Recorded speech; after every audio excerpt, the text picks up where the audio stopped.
We'd assume that generations are produced every 25 years. Comparing them is quite challenging, yet these days, a quarter of a century is essentially a century. Things like family connections, employment, and so on are changing at an increasing rate. However, what does not happen is a shift in the thinking of coworkers at the same rate. According to this, new genealogical classes emerge about every 10 years, according to experts. These new classes directly impact how new individuals behave and consume goods and services. These effects have an influence on businesses, not just on sales, but also on the interchange of experiences in the workplace across generations, as the elderly learn alongside the younger or refuse themselves, generating conflict in the office. Conflict resolution and problem solving are now completed in shorter periods of time, as young people settle issues more rapidly and always seek the simplest solution. What can we anticipate in the future? How will the generations cohabit in the future, and how will they respond to the incoming generations? What traits will these generations bring, and what conflicts will they bring? The technical advancements of these three generations will almost definitely not be replicated by future generations. We can't foresee what will happen next since technology is experiencing exponential expansion. According to scientists, 2045 will be the year when machines will have their own capabilities, or machinery uniqueness, in which machines can perform things on their own significantly better and quicker than any other human being. Finally, in this video, we will attempt to demonstrate the characteristics of each generation, their conflicts, how they influence the work environment, and what managers are doing now to soften these raids. Don't forget to like, share, and subscribe to the channel.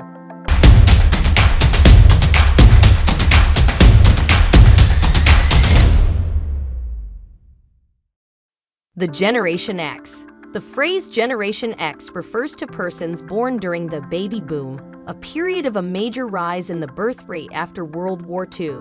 This generation covers those born between the early 1960s and the late 1970s. According to American writer John Ulrich, a contemporary of the baby boomers and Generation X, Generation X has long been seen as a bunch of young people with no evident identity who would confront an undetermined evil, without definition, a hostile future. A post-war future, a period of uncertainty and polarization between good and evil, between the United States of America and the Soviet Union. It turns out that Generation X grew up, went through the hippie period, had ideals, forgot about them, and went to work. They saw the birth of the personal computer, the internet, mobile phones, printers, email, and so on. And see the world alter dramatically. Many members of Generation X have reached 30 and 40 years of age and discovered that in order to acquire $500,000 in purchase, at most, a small apartment, they would have to work until they are 60 years old. The road is long and the price is high, very expensive, and sometimes priceless. Children are growing up around them, parents are dying, aspirations are fading, and exotic vacations to Finland, Morocco, or Jamaica are never taken away. Today, it is increasingly common to see these professionals kick the bucket.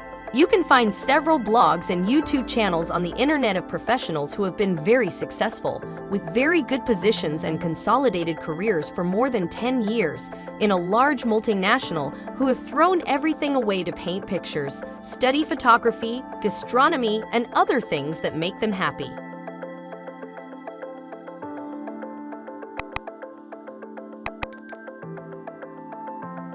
Generation Y.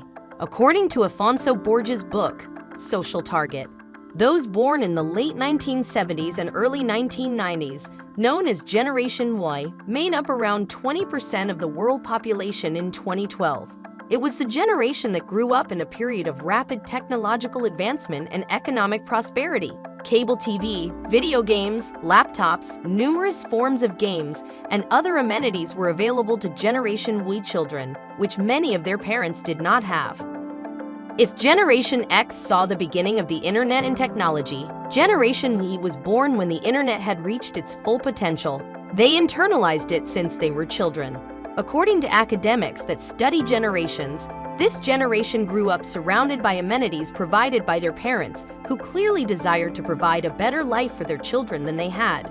They grew up in an active environment, motivated by activities and doing various tasks. Because they are used to receiving what they want, they do not conform to the subordinate responsibilities of career begging and hence battle for ambitious pay early on. Young adults of this stage often change occupations in pursuit of opportunities that provide better challenges and professional progress. For someone from Generation X, such as their parents, this aspiration may be seen as an act of absolute apathy and doubt in the future. Because you grew up in a digital age and have always been accustomed to mobile devices and real-time communication, you belong to a group of demanding, knowledgeable, and devoted customers. You are a member of the really globalized first generation, having grown up with and used technology from a young age. The internet is a need for you? After all, how long can you go without it without suffering from abstinence? And because of its ease of access, you have acquired a strong ability to build and sustain deep human connections, although at a distance. Technology and mobile devices allowed this generation to communicate like no other, enabling them to share experiences, exchange viewpoints, compare, advise, and produce and spread information, which is the cornerstone of social networks. Concerned about the environment and social concerns, they have a different perspective than past generations who experienced conflict and unemployment. Young people of this generation are accustomed to multitasking as well on their smartphones, being able to work on multiple projects at the same time, respond to emails, follow the news on some website, talk to coworkers, chat with friends online, listen to music, and pay attention to social networks. Imagine explaining this to that boss at work. Generation Z. This generation, which encompasses individuals born between the end of 1992 and the end of 2010, is inextricably tied to the internet's and technological gadgets' exponential growth. People of Generation Z are described as digital natives, having grown up with the internet, file sharing, smartphones, tablets, and most importantly, being always connected. If we think about it, individuals of this generation have never known a world without a computer. Another distinguishing feature of this generation is the idea of the world they possess, which is not confined by geographical limits.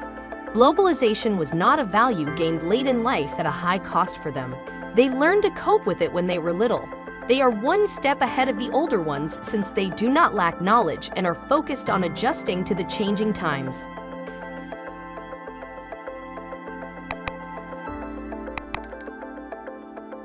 The most pressing issues confronting this age are those of social interaction. Paradoxically, since they are so digitally linked, many of them suffer from a lack of closeness with spoken communication, which leads to a variety of issues with the older generations. According to some researchers, this generation is also distinguished by its inability to listen. When it comes to job achievement and formal education, Generation Z is skeptical. Most of them do not believe in doing just one thing for the rest of their lives or spending their whole working life in one firm. Many members of the Z generation work from home, the home office, whether in formal firm employment or informally, earning money via blogs, media, ad sales, YouTubers, advertising, and so on. According to analysts, this might result in a shortage of physicians and scientists in the post-2020 world. According to some, this generation has a major problem. It is the most closed generation of all, with each person constantly locked in their world and separated by headphones, whether on buses, campuses, at home, or at work. They are the ones that pay little attention and talk even less. For the remainder, they may be classified as an egotistical generation that is mostly concerned with itself. For the elderly, it may seem like the office crew has been mechanized. This generation has also had an intensive impact on social structures, especially the gender question. Is gender a biological or social construction? The greatest disputes between generations are prompted by their vastly distinct traits. In the workplace, for example, it is more normal to have a Generation X employee who has been with the firm for some years and has already completely embraced its values and goals. He or she has remained in the same job since leaving college, and if he or she ever misses it for any reason, he or she will feel aimless. How can this be resolved? After all, the scenario is only getting worse as adults retire longer, young people enter the workforce earlier, and the world changes at an exponential rate. This is all from today's video. Thanks for watching and remember to smash the like button.